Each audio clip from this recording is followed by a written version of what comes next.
Channel we zone में। आज हम एक सनसनी फैला देने वाले विषय पर बात करेंगे जिसकी चपेट में पूरी दुनिया है और दुनिया के साथ हमारा भारत भी इसकी चपेट में आ रखा है। आए दिन हमें दिखती ही है ये सारी तमाम खबरें, सुनने को भी मिलता है और अपने आप में फील करने को भी मिलता है कि ये कितना गंभीर मुद्दा है और ये हम पर अपनी कितनी छाप छोड़ रहा है। जी हाँ, ये और कोई विषय नहीं, हमारा सनसनी फैला देने वाला विषय है क्लाइमेट चेंज। तो आज हमारे साथ और कोई नहीं, हमारे एक युवा गेस्ट आस्तिक तिवारी है। उनसे आज हम इस गंभीर विषय के बारे में बात करेंगे। नमस्कार मेरे प्यारे दर्शकों, आपका स्वागत है वी जोन चैनल पे। आज हम एक ऐसे सनसनी फैला देने वाले समस्या पे बात करने जा रहे हैं जिसकी चपेट में पूरी दुनिया आ चुकी है और भारत भी इससे जूझ रहा है। तो हमारे स्पेशल गेस्ट आस्तिक तिवारी से हम आज इस मुद्दे पर बात करेंगे, तो हमारे साथ बने रहिए। हेलो आस्तिक। तो आस्तिक, मेरा आपसे पहला सवाल ये है कि क्लाइमेट चेंज को आप इंडिया में कैसे देखते हैं? देखिए, क्लाइमेट चेंज मेरे हिसाब से एक तो ये कोई बहुत ही ज्यादा अनकन्वेंशनल सी बात नहीं है, जाहिर सी बात है।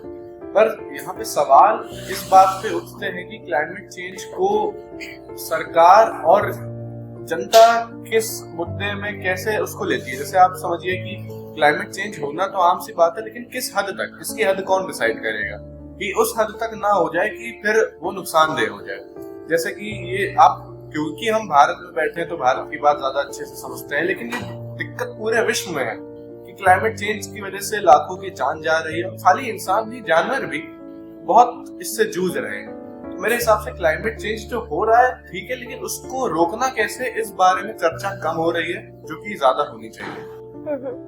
हमें हमारी कंट्री में डेवलपमेंट को भी देखना, अपने डेवलपमेंट ग्राफ को भी ऊपर लेके जाना है। बट ये जो क्लाइमेट चेंज की प्रॉब्लम है, आपको क्या लगता है कि गवर्नमेंट इन दोनों को बैलेंस कर पाएगी, क्लाइमेट चेंज की प्रॉब्लम्स को सॉल्व कर पाएगी विद मतलब मेंटेनिंग डेवलपमेंट? देखिए, मैं इस पे ये बोलना चाहूंगा कि जितना क्लाइमेट चेंज को संभालना जरूरी है, उतना ही मेरे हिसाब से देश का विकास भी जरूरी है।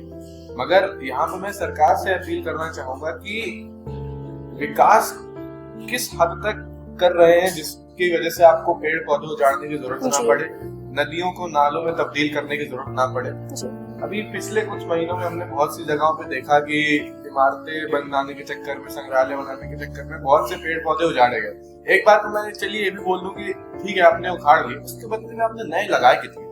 आप जो ये हमें दावा करते हैं कि भैया जमीन नहीं हम कहाँ पे बनाए, तो चलिए एक तरफ से आप उजाड़ रहे हैं तो दूसरी तरफ आप लगाए भी तो। अब आप ऐसा इंफ्रास्ट्रक्चरल डेवलपमेंट की ओर देश को ले जाएंगे तो क्लाइमेट चेंज तो फिर जाहिर सी बात है फिर होगा, उसका नुकसान भी सभी को भुगतना पड़ेगा। अब आपने इतना विकास कर दिया और ये सब कर दिया, लेकिन क्लाइमेट चेंज से एक कुछ बाढ़ आ गया, कुछ आ गया, सब तो आपका फिर ठप हो जाता है ना, सारा तो फिर वापस से नुकसान हो गया। समय बर्बाद हुआ, पैसा बर्बाद हुआ और जनता को जो नुकसान हुआ, जिनके अपने मरते हैं वो उसे वही जानते हैं। बिल्कुल सही कहा आपने, मतलब दिल दहला देने वाली जो चीजें हैं हमारे सामने आ रही है।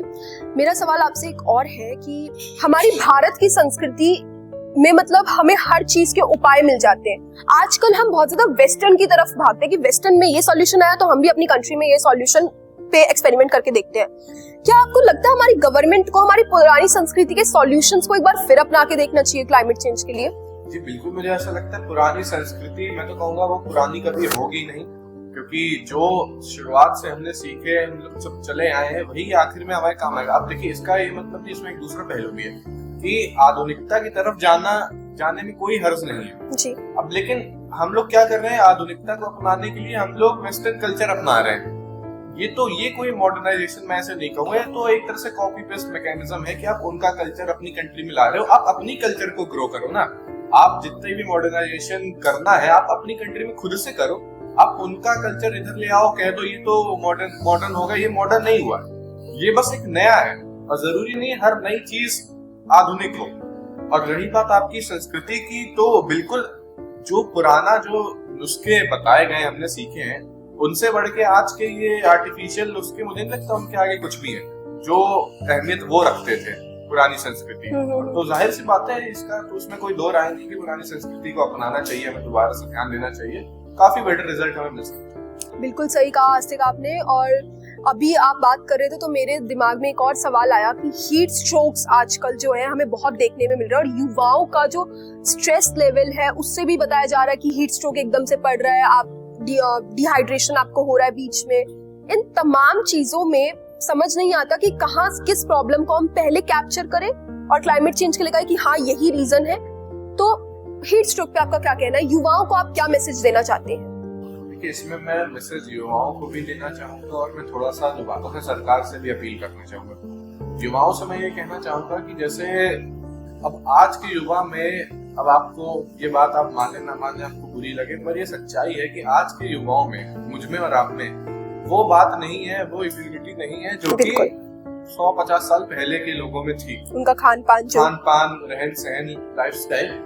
तो माना कि आज जो हीट स्ट्रोक है इतनी भीषण गर्मी उस जमाने में नहीं होती होगी, मगर फिर भी जो एक सहन शक्ति होती है वो दिन पर दिन घटती जा रही है। और रही बात सरकार से अपील, मैं ये करना चाहूंगा कि हीट स्ट्रोक तो आ रहा है, जैसे जगह जगह से, भारत में नहीं, आपने देखा मक्का मदीना में भी पिछले कुछ दिनों में हीट स्ट्रोक से कितनों की मौत हो गई। तो इसमें एक चीज ये भी आ रही है कि हीट स्ट्रोक अगर हो रहा है तो उसके बचाव के लिए, सुरक्षा के लिए क्या क्या हमारे पास उपाय हैं। अब मेडिकेशन की बात करें, मेडिकल लाइन की बात करें, तो उसकी स्थिति तो मुझे बहुत खराब लगती है। वही अपील मैं सरकार से भी करना चाहूंगा कि भाई कहीं भी कुछ आपदा आती है, इंसान निपट जाता है, मेरी भाषा को माफ करिएगा, लेकिन एम्बुलेंस नहीं पहुंच पाती है। बिल्कुल ठीक है। और सरकारी अस्पतालों की स्थिति आप जानते ही हैं, बिस्तर नहीं खाली है, फैसिलिटीज नहीं है, मामूली सी दवाइयां नहीं है, एसी नहीं चल रहे हैं, तो ये सब बेड्स नहीं मिलते हैं हॉस्पिटल में, बेड्स नहीं मिलते हैं, तो ये सब दिक्कतें। अब हीट स्ट्रोक भी क्यों है ये भी समझना पड़ेगा। इसके पीछे भी मेजर रीजन जो है वो क्लाइमेट चेंज ही है। क्लाइमेट चेंज भी क्यों हो रहा है ये भी समझना पड़ेगा। तो इसके लिए मेजर रीजन हम और आप ही हैं कि हम अपने नेचर का कितना ख्याल रख रहे हैं, कितना नहीं रख रहे हैं। हम लोग के बात समझनी पड़ेगी कि सब कुछ हमें हमारी प्रकृति से ही मिल रहा है, उसका अगर हम ख्याल नहीं रखेंगे तो फिर तो ये दिक्कतें आज किसी और के साथ हो रही, कल को आपके साथ, परसों मेरे साथ भी हो जाएंगी। कि जो बेसिक चीज तो हम लोग बचपन से सीखते आ रहे हैं, गंदगी ना फैलाओ, ध्यान लगाओ, पेड़ पौधे करो, पानी स्वच्छ रखो, ये सब। तो इन्हीं सब की वजह से तो क्लाइमेट चेंज आ रहा है। मैंने बोला ना, जैसे विकास होना चाहिए, लेकिन इस हिसाब का विकास नहीं होना चाहिए कि प्रकृति को नुकसान पहुंचे। आधुनिकता का ये मतलब नहीं है कि आप पुरानी संस्कृति, पुरानी चीजें नष्ट करते रहो। इन्हीं वजह से क्लाइमेट चेंज हो रहा है, इन्हीं वजह से सारी हीट स्ट्रोक और जितनी भी आपने दिक्कतें बताई, सब इन्हीं वजह से। आस्तिक, आप भी एक युवा है और हम चाहते हैं युवा का क्या एक एडवाइस होना चाहिए इस क्लाइमेट चेंज के सॉल्यूशन के लिए? देखिए, युवा का मेरे हिसाब से यही एडवाइस चाहिए। आपका पर्सनल क्या एडवाइस? आपको मेरे हिसाब से हम लोग को कोई रॉकेट साइंस अपनाने की जरूरत नहीं है। 20 रुपए के पौधे आते हैं, खरीदिए, लगाइए, महीने में 1 आध पौधे लगाइए, अपने आसपास सफाई रखें, और जितनी आप आवाज उठा सकते हैं। मैं ये नहीं कह रहा हूँ सीधा संसद जाके हल्ला मचाने लगे, आपके हाथ में जितना कुछ है, आप जितना लोगों तक रीच आउट कर सकते हो, आप उतना तो करो। एटलीस्ट लिखो, बोलो, आवाज उठाओ। कहीं आपको कुछ अवेयरनेस, कहीं कुछ आपको लग रहा है एक चीज गलत हो रही है, तो सरकार पे भी सवाल उठाओ। जो हमारा लोकतंत्र है वो हमको इस चीज के अलाउ करता है। डेमोक्रेसी का सिर्फ ये मतलब नहीं कि एक बार वोट दीजिए, 5 साल में कुछ नहीं। लगातार सरकार अगर तुम गलत करिए तो उसमें भी सवाल उठाओ, लेकिन उससे पहले खुद को भी देख लो कि तुम कितने सही हो। बिल्कुल। तो वही मैंने बोला कि यही एक एडवाइस मैं देना चाहूंगा कि आसपास अपने पौधे लगाएं, वो सफाई रखें, और ये सब जानवरों का और इन सब का ख्याल रखें कि भाई जितने आपके हाथ में है, जो आप सफाई से रख सकते हो, सही रख सकते हो, उतना तो रखो।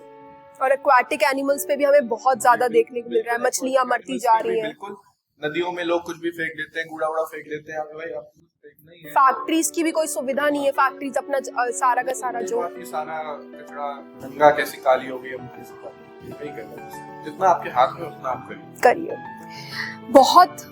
बहुत प्यारा मैसेज आज हमें एक युवा से मिला है, और जब युवा से हम ये सारी बातें जानते हैं तो बहुत खुशी मिलती है कि उनकी कितनी अच्छी सोच है इस गंभीर विषय को लेकर। ऐसी तमाम खबरें और सनसनी फैला देने वाली खबरों के लिए मेरे साथ बने रहिए। मैं Ishita Mishra, V Zone channel.